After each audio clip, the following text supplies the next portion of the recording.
महाभारत हिंदुओं का प्रमुख ग्रंथ है जिसमें कौरवों और पांडवों के जीवन के बारे में बताया गया है। इस विशाल ग्रंथ में राजनीति और कूटनीति का सटीक वर्णन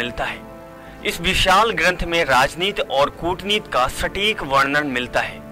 महाभारत में वैसे तो हजारों प्रसंग हैं, पर आज हम आपको एक ऐसा प्रसंग बताने जा रहे हैं जिसे बहुत ही कम लोग जानते हैं और जो भी जानेगा आश्चर्य में पड़ जाएगा। पांचों पांडवों ने अपने मृत पिता पांडु का मांस खाया था। उन्होंने ऐसा क्यों किया, यह जानने के लिए पहले हमें पांडवों के जन्म के बारे में जानना होगा। आपको बता दें कि पांडु के 5 पुत्र युधिष्ठिर, भीम, अर्जुन, नकुल और सहदेव थे। इनमें से युधिष्ठिर, भीम और अर्जुन की माता कुंती थी। नकुल और सहदेव माता माद्री के बेटे थे। पांडु इन 5 पुत्रों के पिता तो थे, पर इनका जन्म पांडु के वीर तथा संभोग से नहीं हुआ था। इसका कारण कहा जाता है कि पांडु को श्राप था कि जैसे वो संभोग करेंगे उनकी मृत्यु हो जाएगी। इसीलिए पांडु के आग्रह पर यह पुत्र कुंती और माद्री ने भगवान का आह्वान करके प्राप्त किए थे। लेकिन जब पांडु को मृत्यु हुई तो उसके मृत शरीर पर मांस 5 भाइयों ने मिलकर खाया।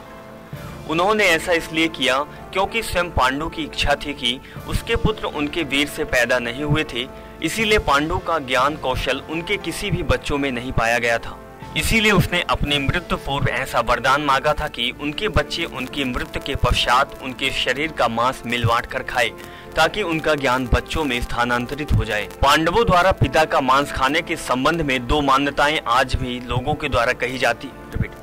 2 मान्यता आज के समय में भी प्रचलित है, जिसमें प्रथम मान्यता के अनुसार मांस 5 भाइयों ने खाया था, पर सबसे ज्यादा हिस्सा सहदेव ने खाया था।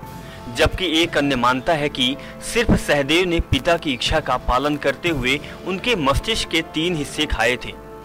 पहले टुकड़े को खाते ही सहदेव को इतिहास का ज्ञान हुआ, दूसरे टुकड़े को खाने से वर्तमान का, और जब उन्होंने तीसरे टुकड़े को खाया तो भविष्य का ज्ञान हुआ।